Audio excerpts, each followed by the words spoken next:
She said she was going to the bathroom. Then she vanished when with my credit cards. $85,000 gone. 8 months later, I filmed her with her new man and turned it into a viral revenge. It was supposed to be a perfect weekend. That was all I kept telling myself over and over, like a mantra to reassure me that things were going to be okay. Lisa and I had been talking about it for months, escaping, just the two of us, to a wedding overseas. She'd been looking forward to it. I'd been looking forward to it. Hell, we both needed this. I had my business running smoothly, the dealership ticking along with all the right numbers. And Lisa, well, she worked at a marketing agency.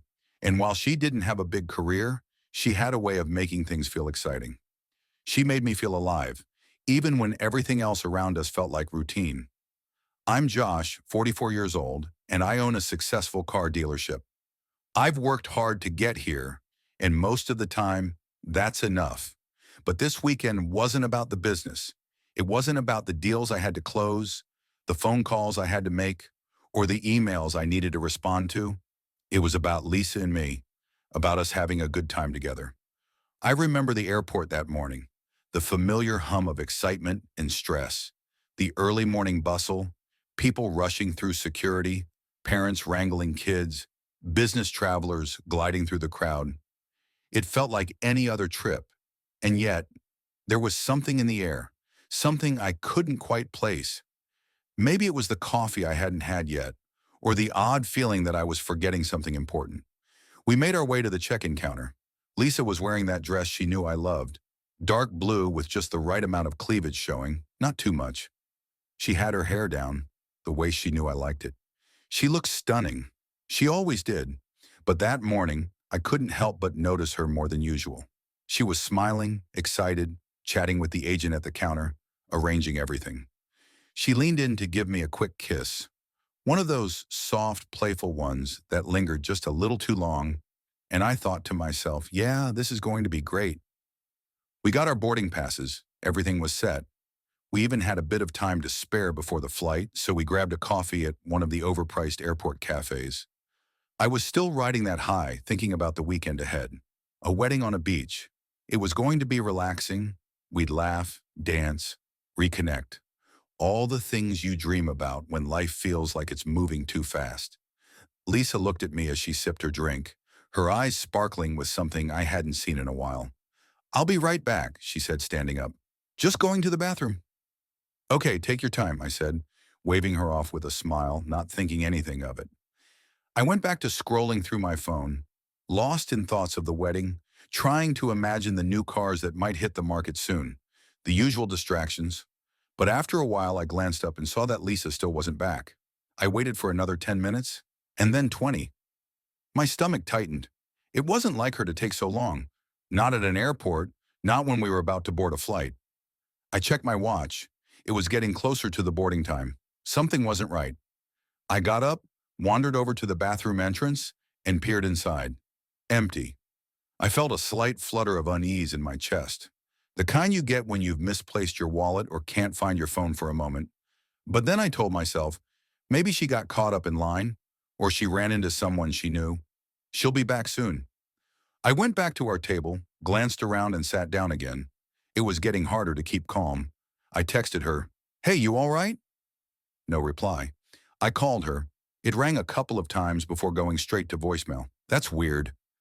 I stood up and began walking through the terminal, my mind racing, trying to figure out what was going on. I looked at every person passing by, scanning faces, thinking maybe she'd gotten lost in the crowd. Maybe she had just wandered off, distracted by something. But there was no sign of her. I checked my watch again. The flight was boarding, and I still hadn't seen her. The announcement echoed through the terminal. "Flight 212 to Paris is now boarding." My heart skipped a beat. My first thought was, maybe I should go. Maybe I should just board. She'll be here in a minute, and we'll make the next one. Maybe she's just... But something in me told me that wasn't the right thing to do.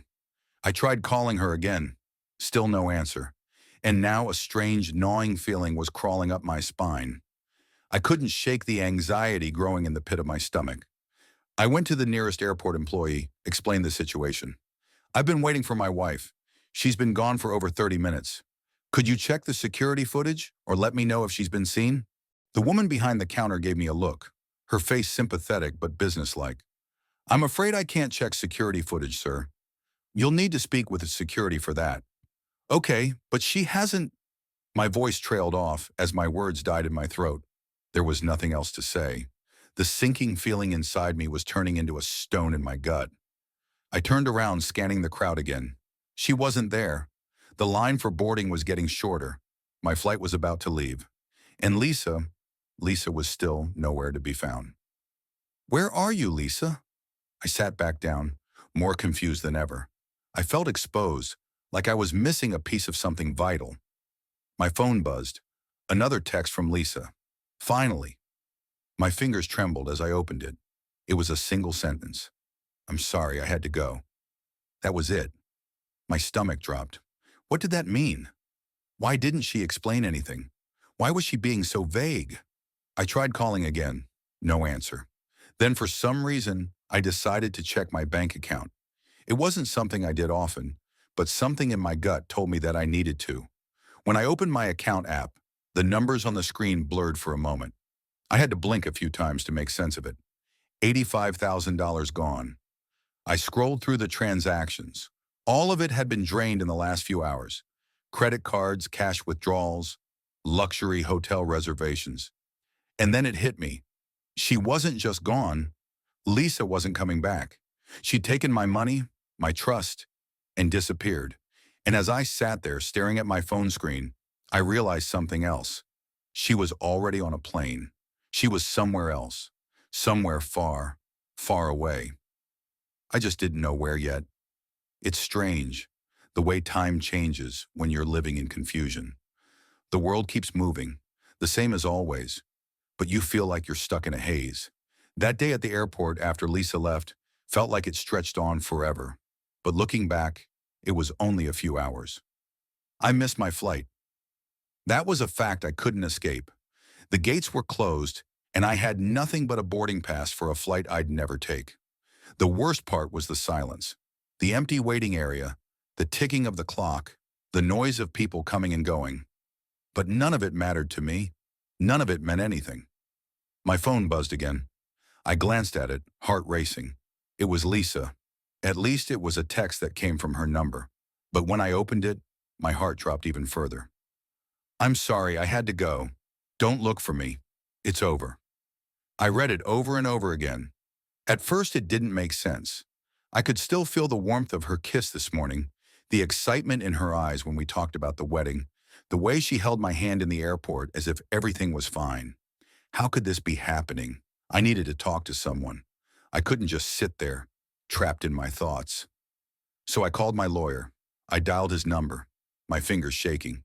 Josh? His voice was groggy. I had to wake him up. Gary, something's wrong. Lisa's gone. She left, took all the money. I don't know what to do. There was a long pause, a silence on the other end that made my blood run cold. Josh, I'm sorry. What are you talking about? She left you? Gary asked, his voice a mix of confusion and concern. Yeah. I don't know how or why. I don't have any answers, Gary. She took $85,000 from me, drained my accounts. I think she's already left the country. Jesus, that's bad. Look, don't do anything drastic. Calm down. We'll figure this out. Calm down, I snapped, a little too harsh. I'm sitting in an airport, Gary, and I don't know where the hell she is. She's gone. Just gone. I know, but you've got to keep your head on straight. Let me make some calls. I'll find a private investigator who can help. We'll track her down. I started, but my voice cracked. The emotion was coming out, and I couldn't stop it. I cleared my throat and tried again. I'm just sitting here. I'm trying to figure out what the hell happened. Listen, Gary said, his voice softening. I'm going to get someone on it. Just stay put. I'll call you back soon. I hung up and stared at the airport walls, my mind spinning. All I could do was wait. And in that waiting, the reality of what was happening began to settle in. My wife, the woman I had loved and trusted, had just vanished into thin air. I could feel my pulse quicken, my thoughts racing as I tried to piece things together. What had I missed? Had there been signs? Number there couldn't have been. I'd always thought we were happy. Sure, we had our ups and downs like any marriage, but I never imagined this. She had never given me a reason to suspect anything. She never gave me any indication that she was unhappy, that she was planning to take everything and leave. The worst part was that I was left in the dark. She had just taken my money and disappeared. I spent the next few hours in a daze trying to make sense of it. I couldn't go home, not yet. There was still too much to figure out. I needed to do something. I needed answers. That's when I reached out to a private investigator, someone Gary recommended, a guy named Victor. I wasn't sure what I expected him to do, but I knew I couldn't sit idly by. The more I thought about it, the more I realized Lisa hadn't just disappeared. She had planned this. Victor answered after the second ring. His voice was deep, almost gravelly. "I hear you've got a problem," he said. "Yeah," I replied, trying to steady my voice. "My wife took off with everything. I need to find her." "Where are you now?" he asked. "Still at the airport," I replied. "I don't even know where to begin." "Don't worry, I'll need to do some digging. If she's gone, she's probably got her tracks covered, but I'll find her." Just get me answers," I said, my voice tight. "I don't care what it costs. Just find her." "Relax," Victor said. "I'll do my job. I'll call you with updates." I sat there staring at the terminal, watching people come and go, pretending like everything was fine. But it wasn't. Lisa was gone. And with her, she'd taken something I couldn't replace: trust, security, my sense of everything being okay. It felt like the entire world had shifted on its axis, and I was just standing still, watching everything spin out of control. I stayed at the airport for hours, long after the flight I was supposed to be on had left. I couldn't bring myself to go back to the dealership, to pretend like everything was normal. I felt exposed, unmoored. I didn't even know where I was anymore. My phone buzzed again. It was Gary. "Josh, I've got some news," he said, his voice serious. I braced myself. "What is it?" "Victor found something. Lisa boarded a flight to Bali last night. First class. She's living it up over there." My stomach churned. Bali. It was like a punch to the gut. She'd taken my money and fled across the world to live her life, leaving me behind to pick up the pieces. "She's been planning this," I whispered, more to myself than to Gary. "Yeah, but don't worry. We're going to get her. I'll handle everything. You just stay calm, all right?" I ended the call and leaned back in the chair. My mind was buzzing. Bali. That's where she was now, living it up with my money, with someone else's life. I felt a surge of anger. I wasn't going to let her get away with this. No way in hell. I wouldn't just let it go. Not without making her pay. Days turned into weeks. And still, I couldn't shake the feeling of being completely blindsided. Every night I went to bed with the same weight on my chest, wondering where Lisa was, what she was doing, and who she was with.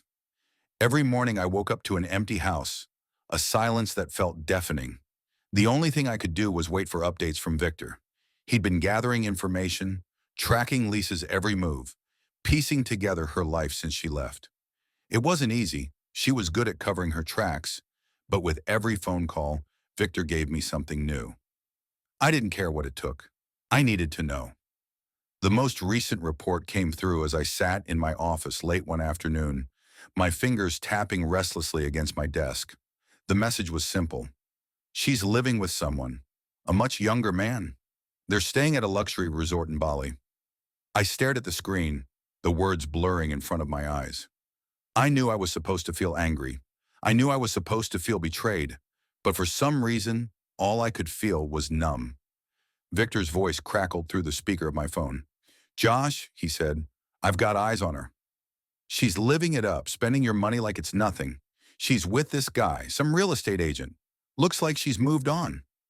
I wanted to yell, scream, do something, anything, but I just sat there staring at the phone in my hand. "Victor," I said finally, my voice barely audible, "how do I get to her? I need to confront her. I need to—" "Don't do anything stupid," Victor interrupted. "Trust me, you don't want to go there. She's out of your life. For now, let me handle it. You just stay calm." Stay calm. It was the hardest thing to do. I knew she was in Bali. I knew she was living like a queen, sipping cocktails on white sand beaches, posting photos of her new life on Instagram like she hadn't just stolen everything I had. It was surreal. Every time I checked social media, there she was, smiling with this guy, her arm around him, glowing with happiness. It made me sick. But what could I do? I couldn't just hop on a plane and show up at her doorstep. I had to be smart. I had to play it right. There was a part of me deep down that wanted to march over there, knock on the door, and demand answers. But the more I thought about it, the more I realized that wouldn't fix anything. It wouldn't bring back what she'd taken. And it certainly wouldn't make me feel better. It would just make me look desperate. I didn't want to be desperate. I needed to be patient. I took a deep breath, forcing myself to calm down. Over the next few weeks, I followed Victor's advice. I didn't contact Lisa. I didn't make a scene. I let Victor do his job. And slowly, piece by piece, we built a picture of what had been happening. Lisa had been living in luxury, staying in five-star resorts, taking private yacht tours, shopping for designer clothes, while I was left at home, drowning in my own thoughts. It wasn't just the money. It was the betrayal, the feeling that she'd taken something from me that I could never get back. It wasn't just the theft. It was the trust, the love. And the worst part? She was happy. I couldn't understand it. I couldn't understand how she could be so cold, so calculated, as to just leave me behind and move on with someone else. It was like all those years we spent together meant nothing. Then one day I received a call that would change everything. Victor's voice was urgent, faster than usual. "Josh," he said, "I've got something. You're going to want to hear this." I straightened up in my chair, bracing myself. "What is it?" "There's a video. It's of her and this guy. They're at a resort in Bali living it up. She's flaunting everything, acting like she owns the place. And there's something else." My stomach dropped. "What?" "She's been posting everything on TikTok, and it's gone viral. People are loving her luxury lifestyle. She's making a spectacle out of it." My blood ran cold. I'd seen her post a few things before, but I hadn't realized how deep it went. "Why are you telling me this?" I asked, my voice barely more than a whisper. "Because, Josh," Victor said, "I've got an idea. You could expose her. You could turn this whole thing around." At first, the thought seemed insane. I wasn't the type of person to air my dirty laundry in public. But then I remembered everything she'd done, how she'd stolen my money, how she'd turned her back on everything we'd built together. Maybe this was the only way. Maybe this was the justice I needed. "I want to do it," I said, my voice firm. "Let's expose her." Victor chuckled, almost as if he'd been waiting for me to say it. "You're sure about this?" I didn't hesitate. "Yeah, I'm sure." He laughed again. "All right, Josh, let's make this happen." The plan was simple. We would create an anonymous TikTok account. The goal, to expose cheaters. I'd gather all the footage of Lisa and her new man, all the pictures she'd posted from Bali, her lavish trips, her fake smiles. We would create a narrative, a story of betrayal and luxury, all wrapped up in one explosive video. The next few days were a blur. I watched as the TikTok account was created, the videos compiled, the final product coming together. Each clip was a little more painful to watch than the last. But I didn't care. I was done feeling sorry for myself. This was my revenge, and it was going to sting. Finally, after what felt like an eternity, the video was ready. I watched it one last time, my heart pounding. I knew it was going to be big, and when I hit post, I knew everything was about to change. The video went viral within hours. It was everywhere on social media, in the news, and in the tabloids. Lisa's face, her smiling with this new guy, the luxury, the betrayal, it all hit hard. The comments flooded in. "She's a gold digger. What a liar. She deserves everything she's going to get." I watched it all unfold from the safety of my office. But it wasn't over, not by a long shot. The next day, my phone rang again. It was an unknown number. I answered it. "Josh," a voice said, "this is Karen from the Discovery Network. We saw your video, and we want to offer you a contract. We'd like to do a reality series about revenge and betrayal. Are you interested?" My pulse shot up. "Wait, what?" It's simple, Karen continued. We'd like you to host a show about exposing cheaters. We've been watching your story unfold, and we think it's the perfect fit. My head spun. This was more than I could have ever expected. It felt like the universe was finally giving me what I deserved. A chance to take control, a chance to show the world what betrayal really felt like. The contract was signed a few days later. I had my revenge. And now I had a platform to show everyone else how sweet it could be. It's strange how quickly everything can change. One moment, I'm just a guy, reeling from the devastation of a life I thought I knew. The next, I'm standing on a set for a TV show, lights blinding me as cameras zoom in, and a crew waits for me to deliver my lines. A strange, uncomfortable feeling crawled through me. This wasn't what I imagined. I thought revenge would feel like a momentary victory, something that would give me closure. But all I felt now was a strange emptiness. The day after I posted the viral video, the calls started pouring in. People wanted to interview me. Bloggers wanted my story. News outlets were on my tail. It felt surreal, like I was being thrust into a world I'd never asked for. And yet there I was. People didn't just want to hear about Lisa's betrayal. They wanted to know more about how I was handling it, how it felt to be a man who'd been left behind, publicly exposed. The network deal had been a whirlwind. Karen from Discovery was relentless, eager to sign me on for a reality series.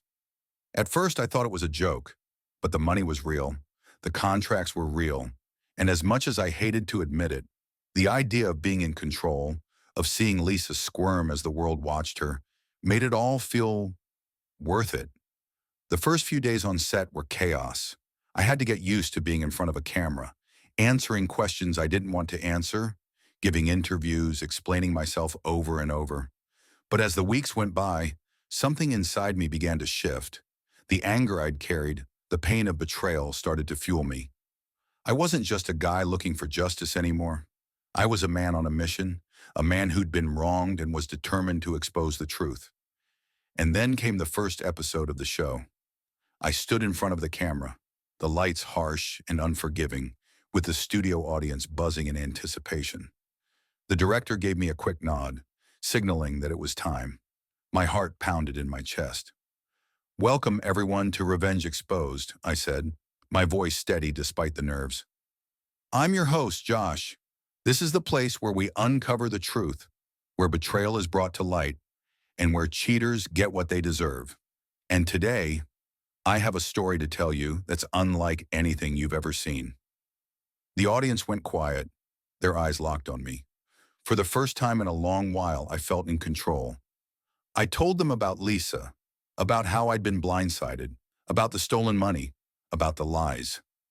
I didn't hold back. I painted her as the villain in my story, and I made sure the audience knew every detail of her betrayal. The cameras caught every nuance of my face, every twitch of my hands. It felt like I was living someone else's life, but I couldn't deny the rush. People were listening. People were watching. But it wasn't just Lisa who was exposed. It was me too. The more the show progressed, the more I began to realize that the people who watched me weren't just following my revenge. They were following my journey, my healing. They were invested in my pain. And somewhere along the way, I stopped caring if they saw me as the victim. They were cheering me on, living vicariously through my journey. They wanted to see Lisa suffer, sure, but they also wanted to see me win. It was in the middle of filming the second episode when everything started to fall into place. I'd received word that Lisa had seen the TikTok video, that she was furious, that she had tried to contact me through her lawyer, demanding I take it down. I couldn't help but laugh. "Not a chance," I said to myself. "You want the truth to disappear? You want me to let you off easy? Not after what you did." And so I kept going. Every episode revealed more about Lisa's new life. Every social media post from her was dissected. Every lavish vacation she took, every overpriced drink she sipped in front of the camera, it was all evidence. Evidence of how she had moved on without a second thought, leaving me behind like I was nothing. But each time I exposed her, it felt like I was starting to expose myself too. I wasn't just a man getting revenge. I was a man who had to confront the painful truth about who I'd become. I had become consumed with revenge, and though it felt good in the moment, part of me wondered if it would ever be enough. Then came the day I found myself standing in front of a camera, being asked the hardest question I had yet to answer. "Josh," the interviewer said, her voice soft but direct, "do you feel better now? Now that the world knows the truth? Now that you've exposed Lisa? Do you feel like you've gotten the closure you were looking for?" I stared into the camera, my mind racing. What was I really after? Was I truly seeking justice, or was I simply seeking validation? Was this whole revenge thing more about me trying to get back at her, or was it about me learning to move on? For a moment, I almost said something reckless, something brash, but I stopped myself. "No," I said finally. "I don't think you ever really get closure after something like this. But I can tell you this. Watching her try to destroy me, watching her think she could get away with it, it's it's been a reminder that I'm not as powerless as I thought." The interviewer nodded, her eyes searching mine. She could tell there was more to the story than what I was saying, but I didn't care. Not anymore. The truth was, revenge wasn't as satisfying as I thought it would be. But as I stood there, watching the camera crew bustle around me, I realized something else. I didn't need to find satisfaction in revenge. I just needed to find peace. And maybe, just maybe, this was the first step. A new episode of Revenge Exposed aired that night, and as I watched it from my hotel room, I finally allowed myself a moment of quiet. There was still a long way to go, and Lisa was still out there, living her life. But for the first time in months, I felt like I was moving forward. I wasn't done with her, not by a long shot, but I was done being the man I used to be. And that felt like a victory, too.